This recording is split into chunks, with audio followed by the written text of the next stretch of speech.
Imagine a CEO stepping up to a podium. The flash bulbs are just going off everywhere. The room is packed with, really hostile reporters. And the company's stock price is currently in absolute free fall. Right. Because a massive catastrophic scandal has just broken. So the CEO's legal team has spent the last 48 hours drafting this perfectly safe, focus-grouped, completely legally bulletproof statement. And it's sitting right there on the teleprompter. Yeah, the classic PR shield. Exactly. But instead of reading it, the CEO just looks directly into the cameras, ignores the prompter entirely, and says, we failed. We betrayed your trust. This is entirely my fault. And here is exactly how I'm going to fix it. Oh, man. I mean, that is the ultimate nightmare scenario for any corporate general counsel. Oh, total. That CEO just painted a giant target on the company's back for literally every class action lawyer in the country. Total nightmare for the lawyers. Yeah. But here's the really crazy part. What happens next actually defies all conventional corporate logic. Because instead of the brand collapsing, the stock suddenly rebounds. Customer loyalty actually spikes. The public, who just hours ago was, ready to burn the company to the ground, suddenly rallies behind them. And the brand emerges from the scandal significantly more popular than they were before the crisis even happened. Yeah, that phenomenon is, it's one of the most fascinating quirks of human psychology. It's called the Prattfall effect. The Prattfall effect. Exactly. We see it in interpersonal relationships, and we see it in corporate crisis management, too. The idea that admitting a massive failure can actually be your greatest competitive advantage. I mean, it's wild.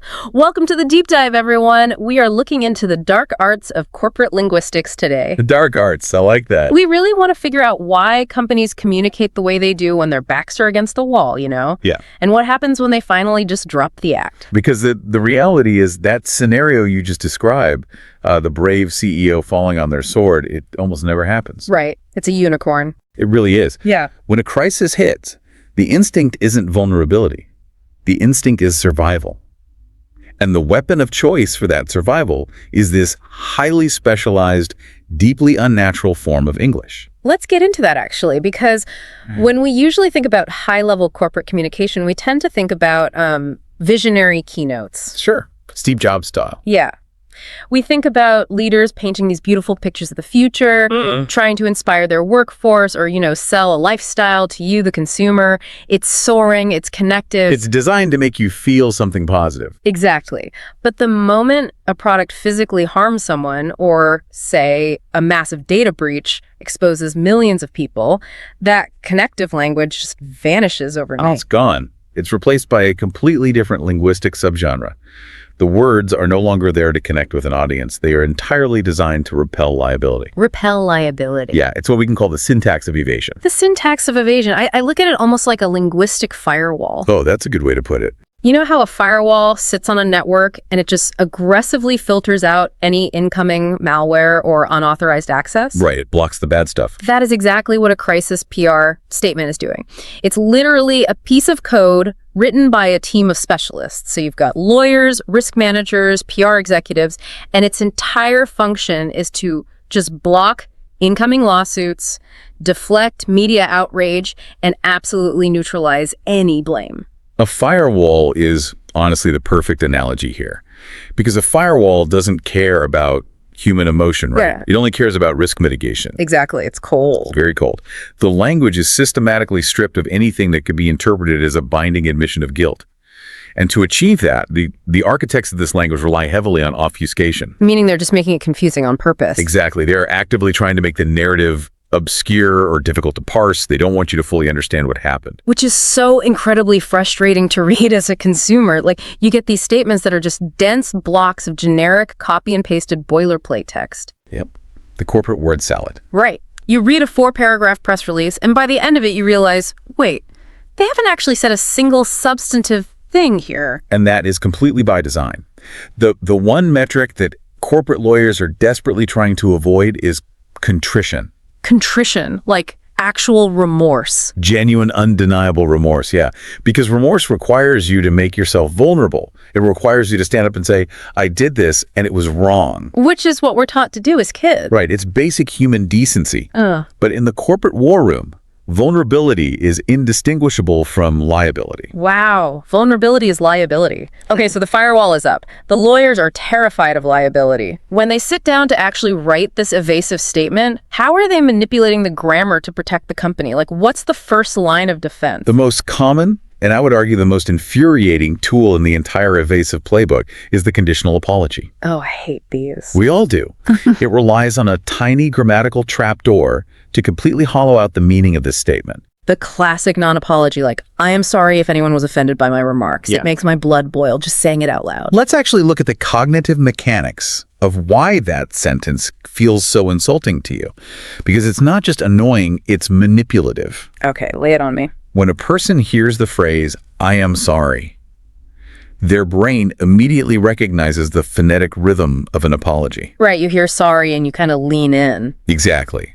You instinctively lower your defenses, expecting the speaker to finally take accountability.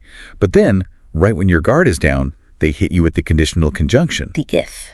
The if. That one word completely derails the entire sentiment because they aren't actually apologizing for what they did. No, they absolutely aren't. They are expressing a very vague, generalized regret that you happen to have an emotional reaction to what they did. Wow. By introducing the if, the speaker subtly shifts the entire burden of the event away from their own actions, and they place it directly onto the victim's subjective interpretation. It's a complete redirection of the spotlight. It's essentially them saying, the thing I did was totally fine, but it's a real shame that you were so incredibly sensitive about it. Yes. It's gaslighting encoded right into the grammar. It absolutely operates on the mechanics of gaslighting Yeah. because it invalidates the aggrieved party's reality. Yeah. But you have to look at it from the perspective of a corporate litigator. To them, that sentence is a masterpiece. A masterpiece of evasion. Because it provides the social veneer of an apology. The media gets a soundbite with the word sorry in it, so it looks like they're addressing it. Yeah. But legally, it contains zero actual culpability. Because they never admitted they did anything wrong. Right. There is no admission of wrongdoing that a plaintiff's attorney can take and use in a courtroom. I mean, I understand the fear. I really do. If you are the general counsel of a Fortune 500 company, your entire job is to protect the shareholders from financial ruin. That's your mandate. Yeah. If you let the CEO go out and just say, we acted negligently and caused this massive disaster, you are basically writing a blank check to every trial lawyer in existence. The pressure to rely on that conditional if must be just astronomical. Oh, there is a massive internal tug of war in every crisis. I've seen it. I can only imagine. The legal department is shouting, minimize liability at all costs. Admit nothing. Naturally. Meanwhile, the crisis communications team, the PR folks, they're usually arguing, listen, if we don't show genuine human empathy right now, the public is going to absolutely destroy our brand. And usually the lawyers win that argument, don't they? They do, because the threat of a lawsuit is immediate and it's quantifiable. You can put a specific dollar figure on a class action settlement. Right, you can point to a spreadsheet. Exactly, but the destruction of brand loyalty, that's abstract.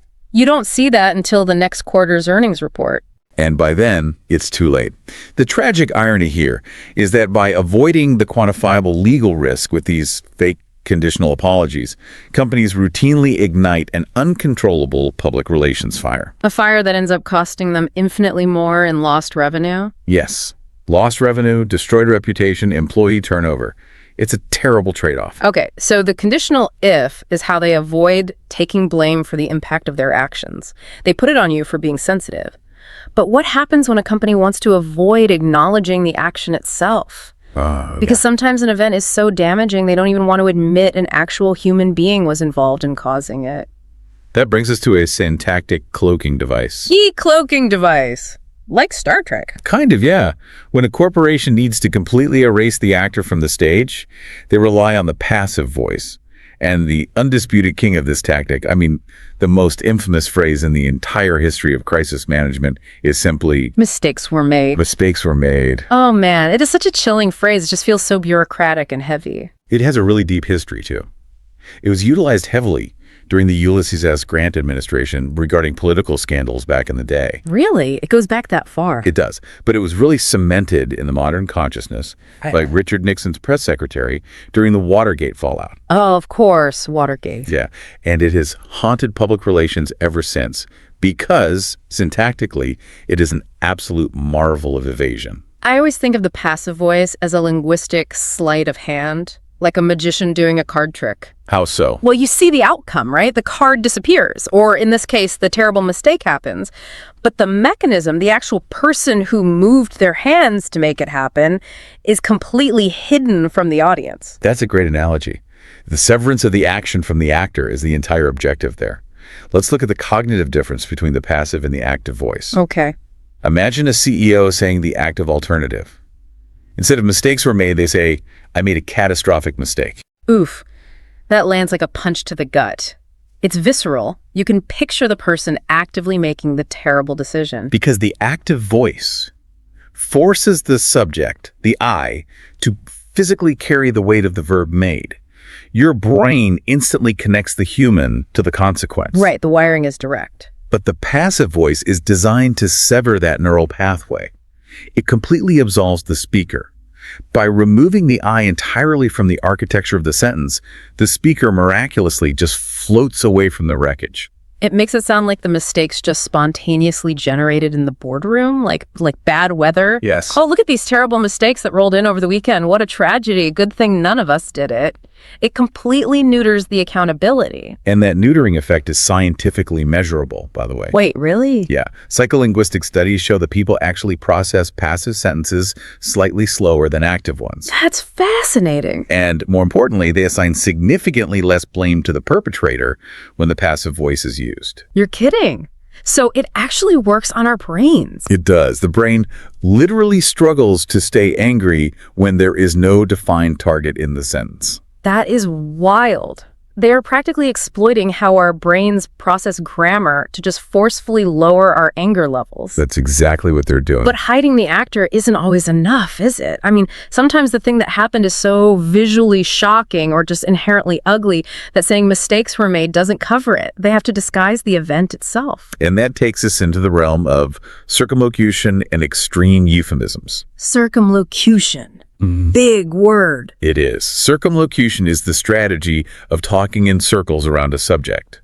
It's using 50 words when 5 would do, specifically to dilute the meaning. Ah, okay. The goal here is clinical neutralization. Clinical neutralization. Trying to make a really messy human problem sound like a sterile laboratory experiment. Precisely. You know, it reminds me, do you remember that incident a few years ago with a major airline? Oh, I know exactly the one you're talking about. Where a flight was overbooked, right? And a passenger refused to give up their seat, and the airline staff literally had security drag this person physically down the aisle. A completely horrifying sequence of events and, honestly, a defining case study in modern crisis management. Right. And somebody filmed it on their phone, so within an hour, the entire internet is watching this incredibly violent, visceral footage. It was everything. The public is out for blood. The airline realizes they have a massive crisis, they huddle up in the war room, and they release their initial statement. And it sounded like it was written by an algorithm. Oh, it was painfully robotic. They said they were reviewing an incident regarding the reaccommodation of a customer, and they apologized for the suboptimal experience. The audacity of those specific word choices is just staggering when you analyze them. It's enraging. I mean, you are watching a video of an actual physical assault, and the company is calling it a reaccommodation. They replaced the reality of a person being dragged by their arms with a phrase that sounds like a minor ticketing glitch. And suboptimal experience. Getting a lukewarm soda on a flight is a suboptimal experience. It really is. But look at the underlying strategy of that clinical vocabulary. It's not just an accident of bad writing.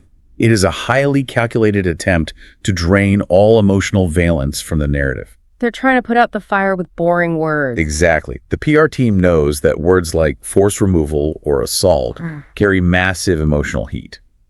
If the airline uses those words, they validate the public's outrage. They don't want to add any fuel to the fire. They don't want to give you permission to be mad. Exactly. So they deploy these bloodless mechanical euphemisms instead. They're trying to forcefully shift the public's psychological framing of the event. Make you see it differently. Right. They want you to stop seeing a human rights violation and start seeing a sterile logistical anomaly. They want you to read the statement, feel incredibly bored by the jargon, and just scroll past it. Which, you know, might have actually worked back in 1985. If you bury that kind of dense, boring circumlocution on page 4 of a physical newspaper, most people probably just skip over it. Oh, definitely. But that playbook is completely broken today. That is the massive miscalculation these companies keep making. It is. We are living through what we can call the social media paradox of crisis management. The paradox being what, exactly? The paradox is that the very language designed to legally protect a company and extinguish public anger now acts as a massive accelerant.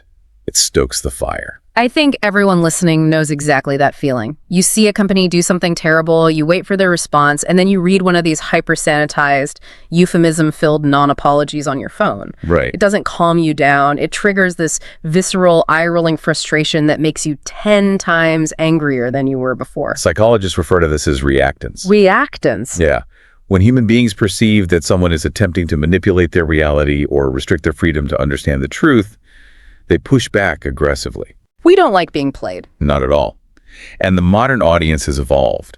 We have all developed a highly attuned, deeply cynical radar for corporate obfuscation. We really are all amateur PR decoders now. When that airline posted about a reaccommodation, I remember it took Twitter about 3 seconds to translate it. Oh, they were ruthless. The internet just ripped the statement apart, analyzing the euphemisms in real time. The attempt to hide the truth became a bigger story than the original incident. And this is the fatal flaw in the legal firewall approach. You cannot manage a modern, hyper-connected audience with circumlocution. They see right through it. They do. They demand that leaders face the consequences of their actions directly. When you hide behind a passive voice or a conditional if, the audience interprets it as a profound lack of respect. You are basically treating them like they are stupid. So if the firewall is obsolete and the old playbook just guarantees a viral backlash, what is the alternative? Well, it requires a total paradigm shift. Let's say you are a C-suite executive, right? Your company just made a catastrophic error and you need to deploy incredibly precise, high-level English to save your brand. What does that actually sound like? It requires abandoning the syntax of evasion entirely. Yeah. You have to embrace the anatomy of a masterful mea culpa. A mea culpa, meaning through my fault. Right. It is the ultimate, unvarnished acknowledgement of your own fault. And based on historical successes, a genuinely restorative public apology must be built on 3 non-negotiable pillars. Okay, let's break down the architecture of a real apology. What is the foundational pillar? The first pillar is the unequivocal acknowledgement of the offense, and it mandates the exclusive use of the active voice. Active voice, got it. Unequivocal means there is zero ambiguity. You cannot say mistakes were made. You must say, I made the mistake. You have to reattach the human actor to the negative consequence. So you start by taking the hit directly, I did this. What happens next? Because just coldly stating a fact isn't an apology. No, it's not.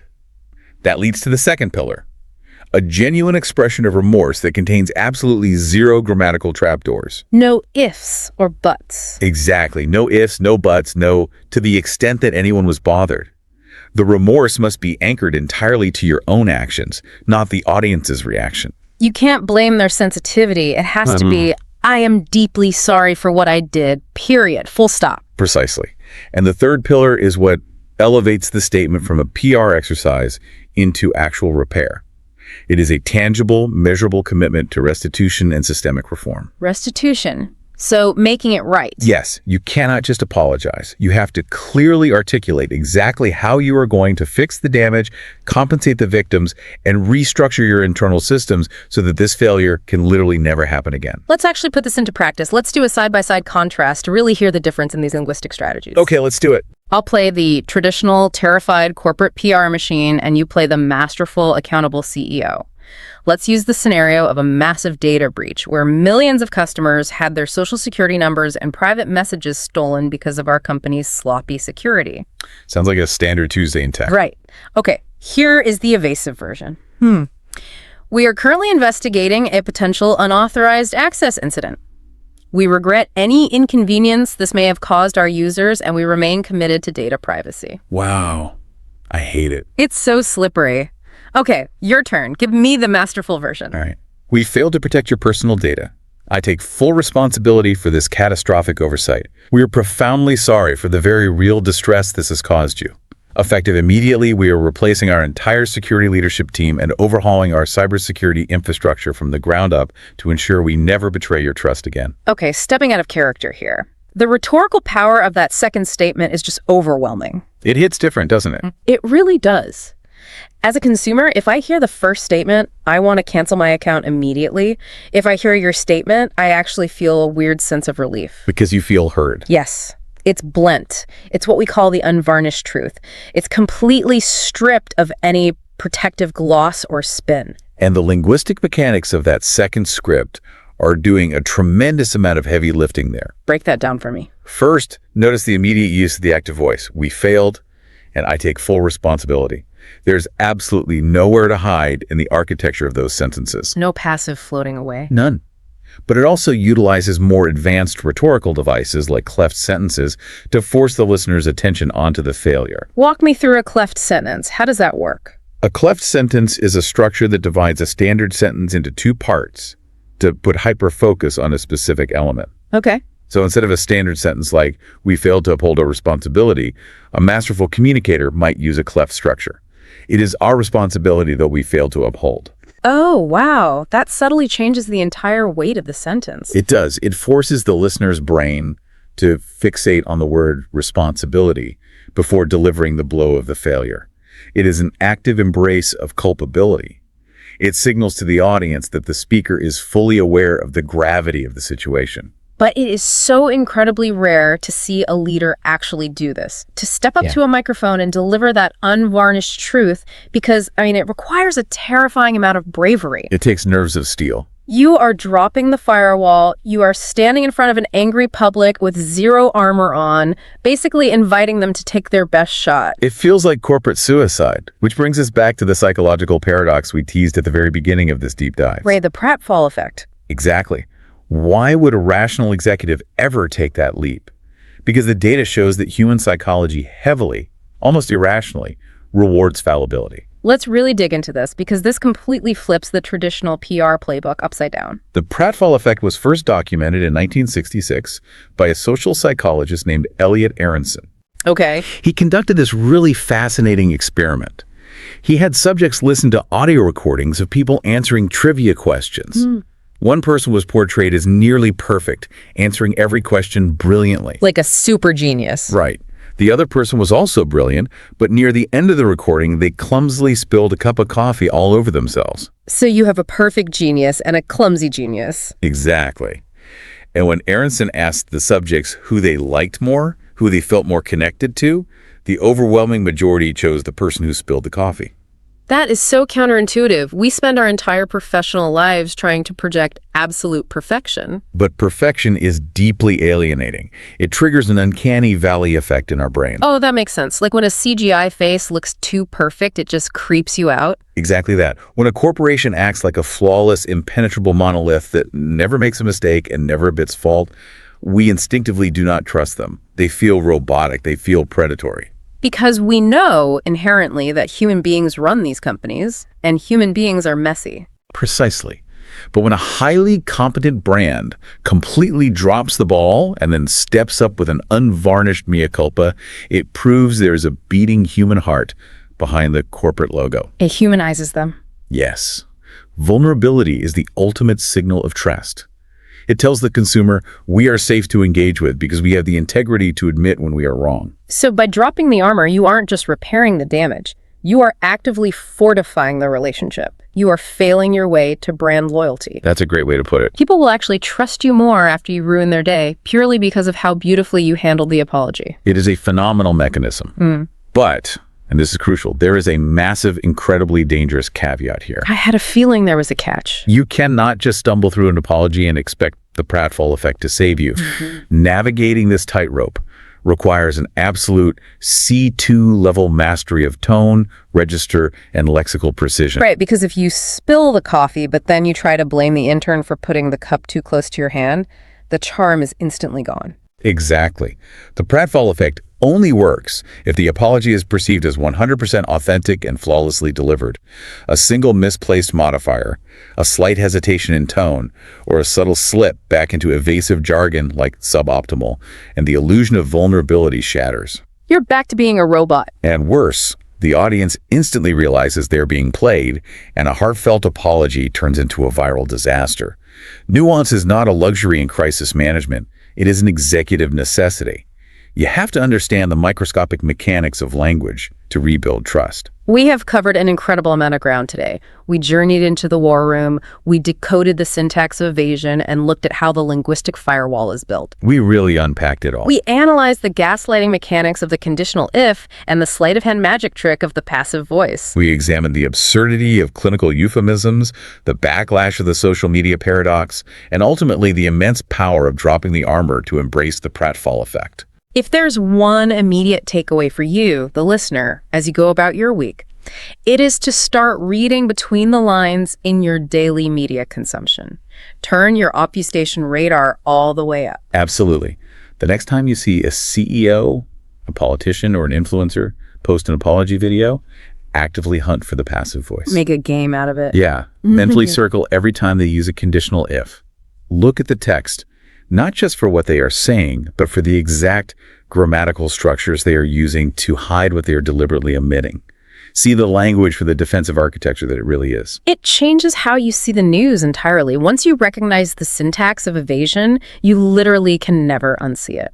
But I want to leave you with a final, slightly more provocative thought, because this doesn't just apply to Fortune 500 companies managing massive data breaches. No, it happens every day. It applies to the micro crises in our own lives. The linguistic habits we use in the boardroom often bleed into our personal communication. Exactly. The next time you find yourself having to apologize, whether it's to a colleague after dropping the ball on a major project, to a friend after a bitter misunderstanding, or even to your partner in your own living room, pay very close attention to the words you choose. It's a great exercise. Ask yourself, are you using language as a shield to protect your own ego?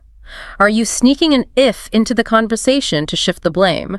Or are you willing to use the unvarnished truth to actually repair the bridge?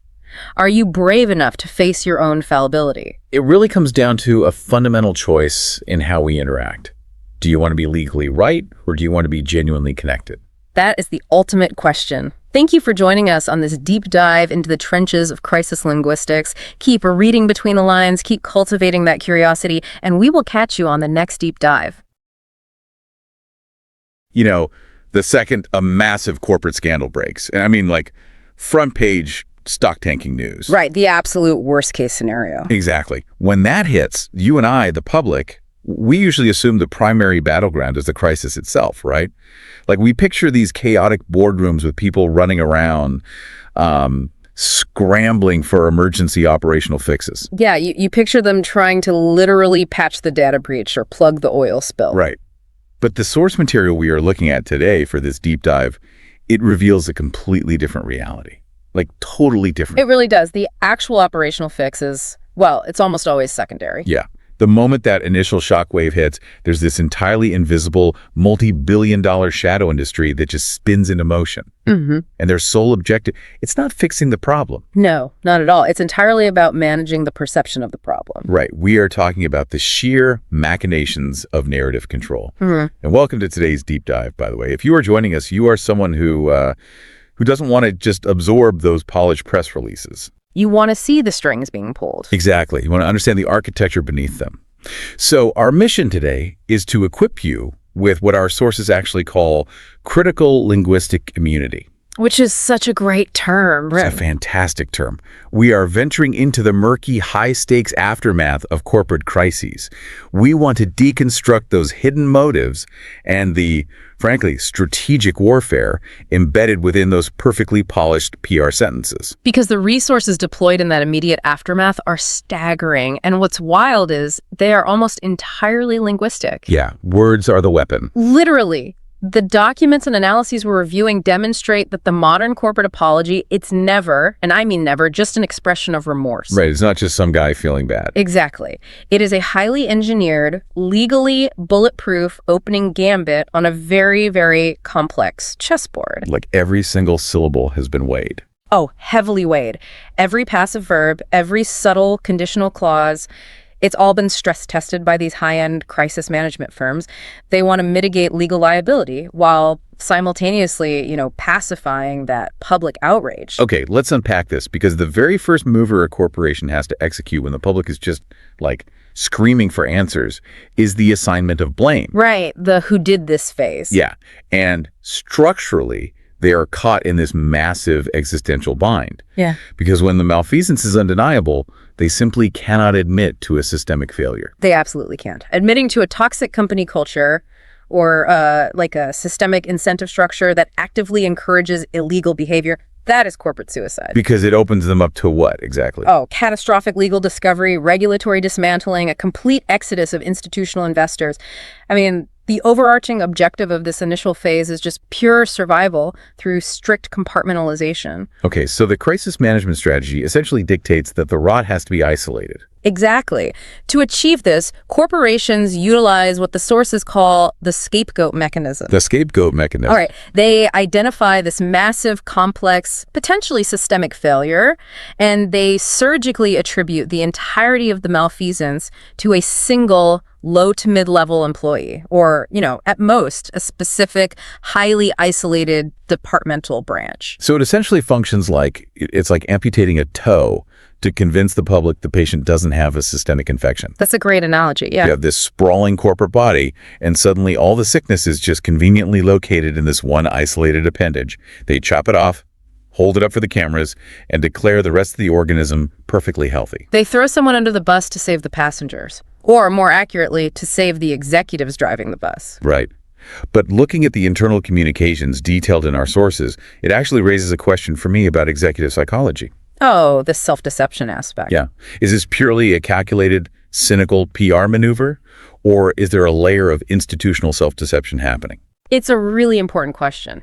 Because the C-suite operates in such an insulated echo chamber, it seems totally plausible that the leadership genuinely convinces themselves that their broader culture is pristine, right? And that the blame truly lies solely with one bad actor. Well, the psychological literature referenced in our materials points to exactly that. There is a profound cognitive dissonance at the highest levels of corporate leadership. So they actually believe their own spin. In many cases, yes. The self-deception is often an essential prerequisite for the public performance. If a CEO can genuinely convince themselves that they were, deeply deceived by a subordinate, it allows them to project authentic outrage. Oh, wow. So when they're at the press conference, they're not acting. They really feel betrayed. Exactly. It's so much more psychologically comforting to believe a lower-level manager went quote-unquote rogue than to confront the reality that the executive compensation structure they designed mathematically necessitated corner-cutting and fraud. Because they have to hit those quarterly targets no matter what. Right. The PR strategy and the executive's own psychological defense mechanisms, they just align perfectly to produce this narrative of the betrayed corporation. And the language used to solidify that narrative is remarkably uniform across entirely different industries. Yeah. You see the phrase "a rogue employee" deployed constantly. It's everywhere. It's become this predictable trope, but they continue to use it because, it serves a very specific syntactic and psychological function. It really does. If you analyze the word rogue, it reveals an incredible amount of heavy lifting for the corporate defense. Like how so? Break that down for us. Syntactically, it implies a sudden, unpredictable, and entirely uncharacteristic deviation from an established norm. Right, like a rogue wave. Exactly, a rogue wave, a rogue elephant.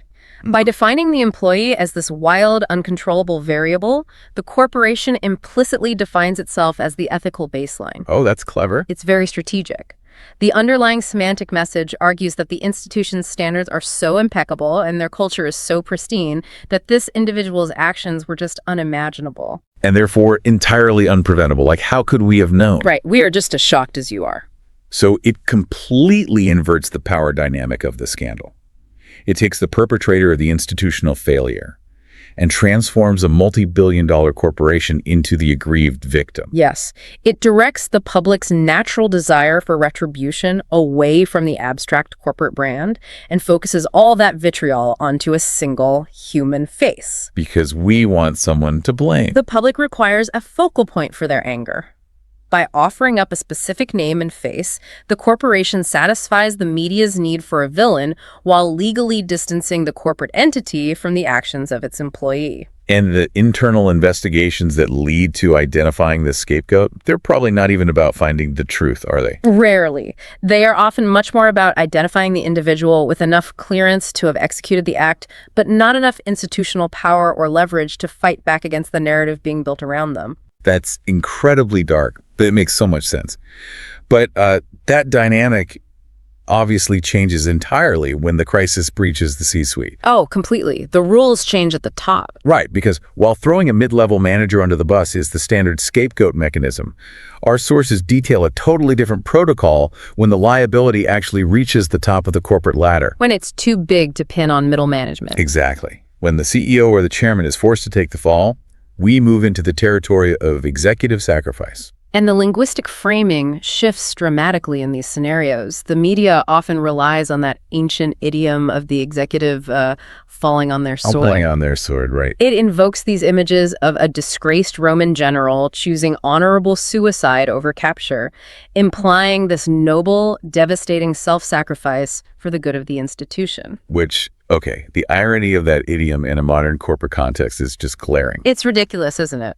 It's absurd. Because when an executive resigns amid a federal probe or like a massive environmental disaster, they're typically walking away with a multi-million-dollar severance package. Oh, plus accelerated stock options and usually ongoing consulting fees. Right. So characterizing a golden parachute as falling on a sword is a massive distortion.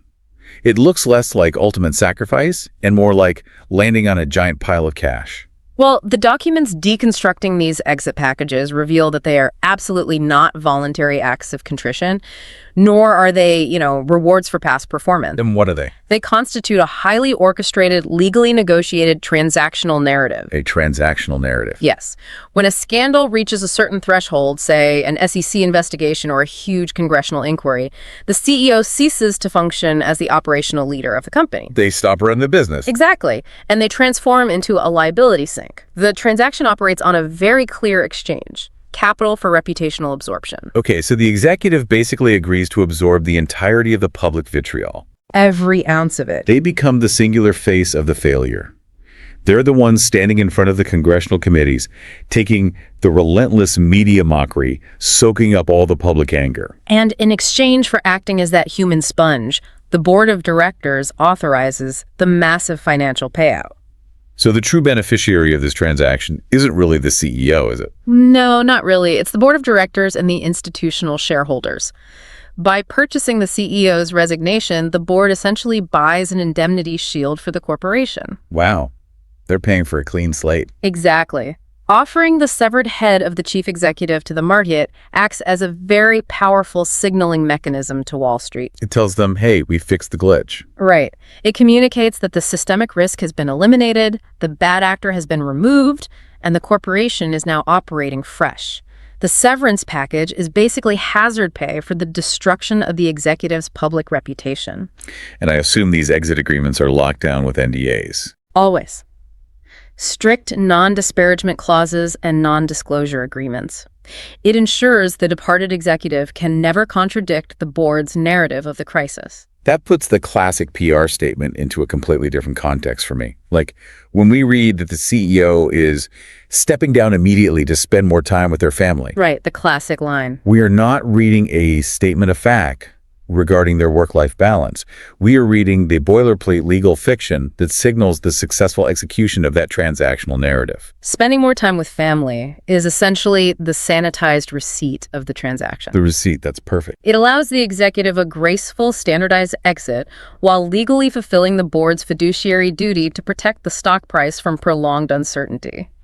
The executive gets their payout, the board secures a fresh start, and the news cycle is temporarily satisfied by the spectacle of a powerful figure being humbled. Okay, so once the crisis management team has secured the narrative around who is taking the blame, whether they're, isolating a scapegoat or executing that transactional resignation we just talked about, the strategy immediately pivots to when that information is released. Yes, the timing is crucial.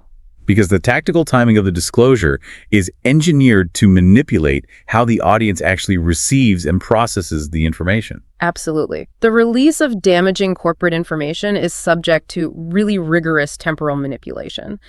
And the most emblematic tactic in this whole arsenal is the Friday news dump. The The famous Friday dump. The sources define this as the calculated release of controversial, legally mandated, or highly embarrassing information late on a Friday afternoon. Typically right as the financial markets close, right? Exactly, 5:00 p.m. on a Friday. The strategy just relies entirely on exploiting societal rhythms and human biology. It's biological manipulation, essentially. Right. Because releasing a dense 40-page internal audit at 5:00 p.m. on a Friday ensures that the financial markets cannot react with an immediate panic-driven sell-off. The markets are closed. They can't do anything. And furthermore, the institutional mechanisms of scrutiny, the newsrooms, the investigative editors, the financial analysts, they're all operating on skeleton crews as they transition into the weekend. Everyone is clocking out. The psychological analysis of this tactic in our sources focuses heavily on the concept of cognitive bandwidth. Cognitive bandwidth. Let's dig into that. So, throughout the work week, individuals expend immense mental energy processing complex information, recognizing patterns, formulating critical responses. Yeah, by Friday afternoon, I'm toast. Exactly. By Friday evening, that cognitive bandwidth is severely depleted. The human brain literally shifts from an analytical, critical thinking mode into a heuristic, leisure-oriented mode. We just want to relax. Right. Now, the crisis management team is legally obligated to release the information, so they cannot hide it completely. They can't just burn the documents. No, but instead, they camouflage it within an environment of maximum collective exhaustion. They mitigate scrutiny by forcing the public to process complex, anger-inducing information precisely when their capacity to do so is at its absolute lowest. Here's where it gets really interesting, though. Oh. Because they are banking on decision fatigue, right? The calculation is that by burying the story in a weekend lull, the initial shock and outrage will just fail to reach critical mass. That's the goal. And by the time Monday morning arrives and the newsrooms are fully staffed again, the story feels stale. The momentum of the outrage has bled out, or maybe a completely unrelated crisis has usurped the headlines. Which happens constantly. Right, allowing the corporation to just slip away in the resulting informational confusion. But I have to push back here. Go for it. Is this still true? Because we live in a heavily algorithm-driven 24-hour digital news cycle now. Twitter, push notifications, social media feeds, they don't observe the weekend lull. That's very true. If a major corporation attempts to bury a scandal on a Friday evening today, the digital ecosystem just immediately amplifies it. The internet doesn't clock out. So hasn't the sheer velocity of digital information sharing just completely neutralized the traditional Friday dump? It's a great point. The digital landscape has undeniably altered the efficacy of the tactic, but it hasn't neutralized it completely. Really? Why not? Crisis communicators continue to rely on the Friday dump because the underlying strategy of exhausting the public remains potent. Yes, the internet accelerates the spread of information, but it also fragments it. Okay, fragmented how? Weekend digital consumption is highly reactive and emotional, right? People are scrolling on their couches, leaving angry comments. But it rarely produces the kind of sustained, deeply analytical pressure that drives real corporate accountability. Because it's just people venting on their phones, not investigative journalists digging into the 40-page report. Exactly. An algorithmic outrage spike on a Saturday is a flash in the pan. Without the coordinated institutional pressure of major financial presses and televised anchors driving the narrative forward, with expert interviews and investigative follow-ups, the outrage just burns itself out. So it's basically just noise without structure. Exactly. The dynamic at play. Human cognitive bandwidth remains finite regardless of technological advancements. So the objective of the modern Friday dump isn't actually about total silence anymore. No, not at all. It is about fracturing the public's attention. By Monday morning, the story has already been processed through the social media outrage cycle. It's old news. Right. Rendering it way less appealing for traditional media to pursue as a fresh lead investigation. It downgrades the crisis from an unmanageable catastrophe to a manageable PR issue. It's damage limitation through the manipulation of attention spans. That is so cynical. But the mention of the digital landscape brings us to a massive vulnerability that the internet actually has completely weaponized against corporate narrative control. Oh, the leaks. The leaks.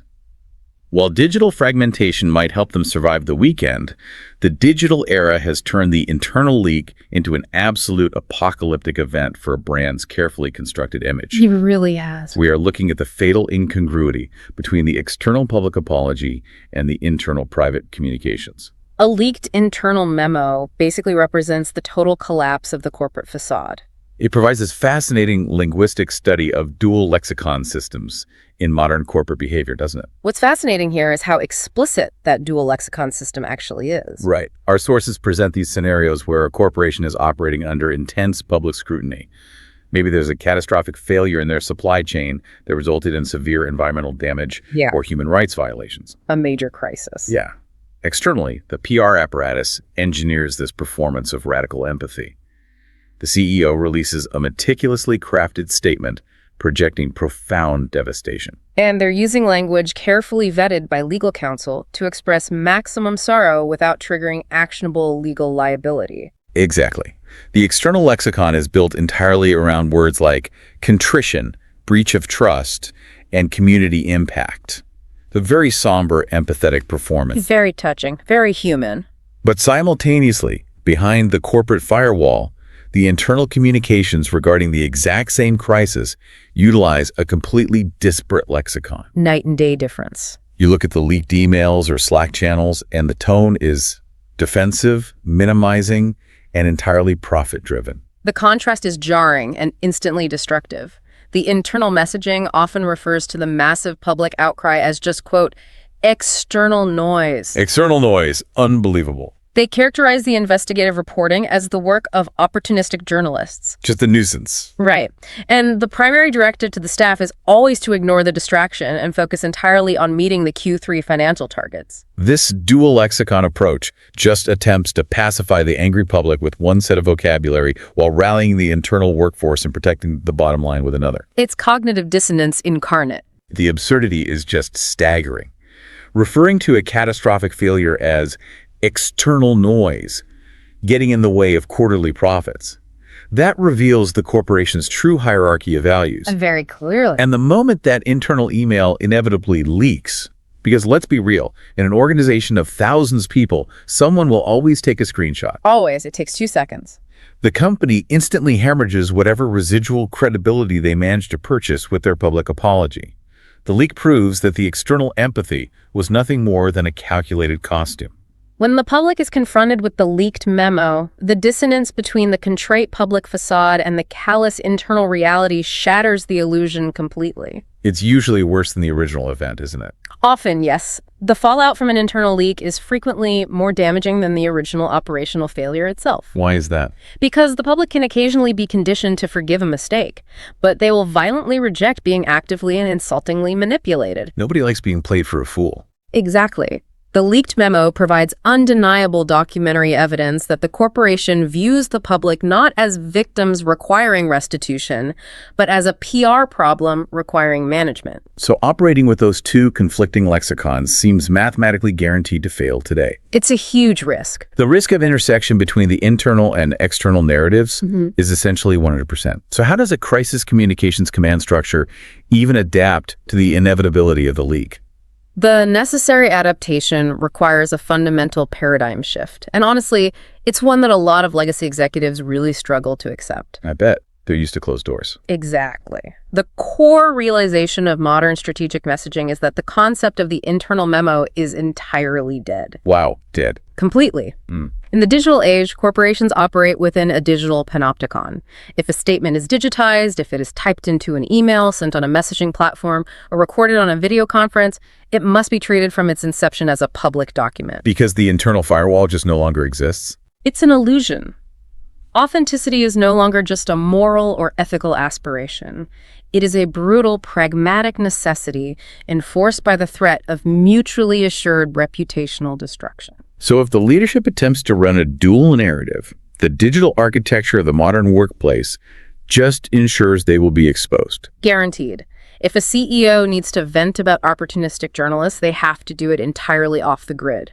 Because the moment it hits a server, it belongs to the public domain. The linguistic discipline required to maintain a singular, unified lexicon across both internal and external communications must be immense. It is. It forces corporations to align their actual internal culture with their projected external values. And not out of altruism. No, not at all. Out of defensive necessity. The leak is the ultimate accountability mechanism in the modern corporate crisis. Okay, so let's assume the corporation survives the acute phase of the crisis. They make it through the fire. Right. They have deployed their scapegoat. The board has executed the transactional narrative with the CEO's departure. They've manipulated the news cycle with a Friday dump. And they've somehow managed the fallout from the inevitable leaks. A busy few weeks. Very busy.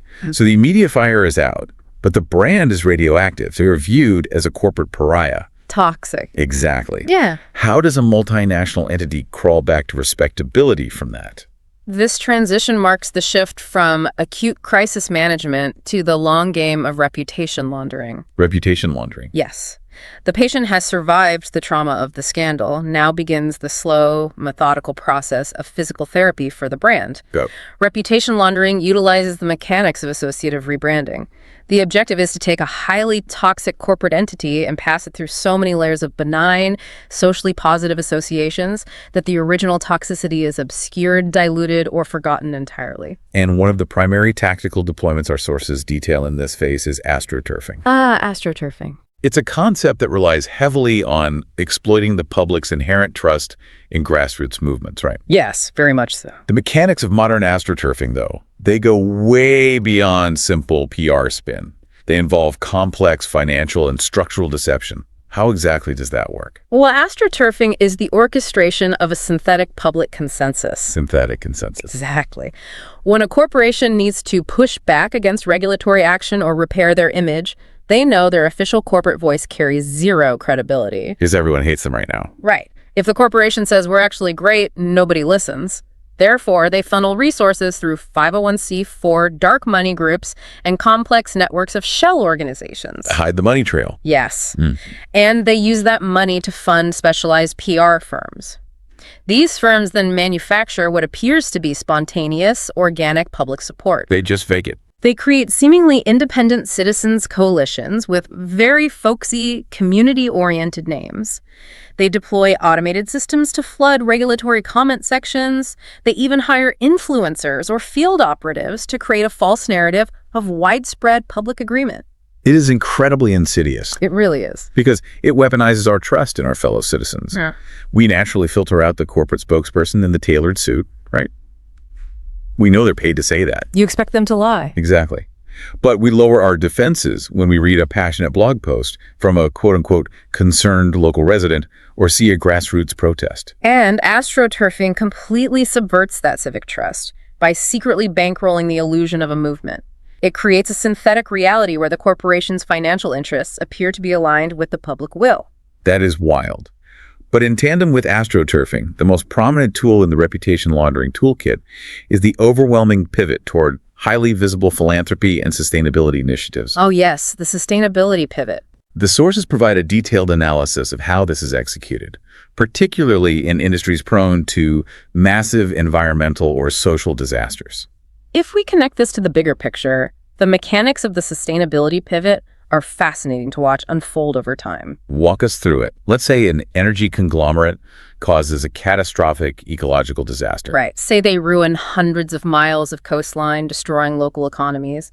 The crisis management firm knows that no amount of apologizing will erase the visceral visual memory of the devastation. You can't unsee the oil-covered birds. Right. So what do? They abandon the defensive posture regarding the disaster entirely, and they change the subject. Within months of the final regulatory fine being paid, the corporation launches a massive global advertising blitz. And the visual and linguistic composition of these campaigns is highly standardized, isn't it? Very. The corporation completely removes any imagery associated with their actual core business operations. So no oil rigs. You will not see an oil rig, a refinery, or a single piece of extraction equipment. What do you see instead? The visual landscape is dominated by sweeping, cinematic drone shots of pristine forests, slow-motion footage of local wildlife, imagery of diverse teams of scientists looking optimistically toward the future. Oh, and always the soft piano music in the background. Always. And the voiceover accompanying these visuals relies heavily on the lexicon of sustainability. They talk about an unwavering commitment to a greener tomorrow. Or investing in renewable solutions. They actively use the language of environmental stewardship to overwrite the narrative of environmental destruction. Which relies heavily on the mechanics of human memory. Right, entirely. Our collective memory is notoriously short. and it is highly susceptible to being overwritten by recency and sheer frequency. Narrative attrition. Exactly. Narrative attrition is a military doctrine focused on gradually reducing the strength of an adversary through sustained, relentless pressure. And in this context? In the context of reputation laundering, the adversary is the public's memory of the corporate malfeasance. By flooding the informational zone with relentless, high production value, positive messaging over a period of years, the corporation essentially wears the public down. Outrage fatigue sets in. Precisely. The consumer simply becomes exhausted by the effort required to maintain anger toward the entity, especially when that entity is now visibly funding local museums, sponsoring podcasts, and dominating the search engine results with their new sustainability initiatives. It is the triumph of sheer volume over culpability. Volume over truth. They grind the memory of the scandal into dust over a 5 or 10-year timeline. Through narrative attrition and, aggressive SEO manipulation, the world-altering disasters eventually push down to a mere footnote on the company's Wikipedia page. They don't have to prove that they have fundamentally changed their corporate soul. They just have to outlast the public's capacity to remain angry. The architecture of reputation laundering does not require genuine redemption. It only requires sufficient capital to sustain the associative rebranding until the generational memory of the crisis fades. It's a mechanical process of overriding the past with a highly produced synthetic present. That's a perfect way to put it. So what does this all mean? We have traced the complete hidden life cycle of a corporate crisis today. From the first shockwave to the Wikipedia footnote. Exactly. We've examined the surgical isolation of the scapegoat. We've deconstructed the legal mechanisms of the transactional narrative, where millions are paid to shield a board and purchase a clean slate. We analyze the neurobiological exploitation of cognitive bandwidth in the Friday news dump. Right. We've looked at how the digital panopticon has made the internal memo obsolete, enforcing that brutal authenticity through the threat of the leak. And we've detailed the long game of reputation laundering, astroturfing, and narrative attrition. Which means you, the listener, are no longer required to be a passive consumer of corporate narratives. Understanding these mechanisms, recognizing the syntactic defense of the rogue employee, identifying the synthetic nature of an astroturfed coalition, and seeing the strategic timing of disclosures. That is the foundation of critical linguistic immunity. Yes. The objective of analyzing the source material is to equip you with the analytical tools to deconstruct the motives behind the messaging. You can literally watch the machinery operate in real time now. So the next time a major scandal hits the wire, look beyond the headline. Read the specific phrasing of the official statement.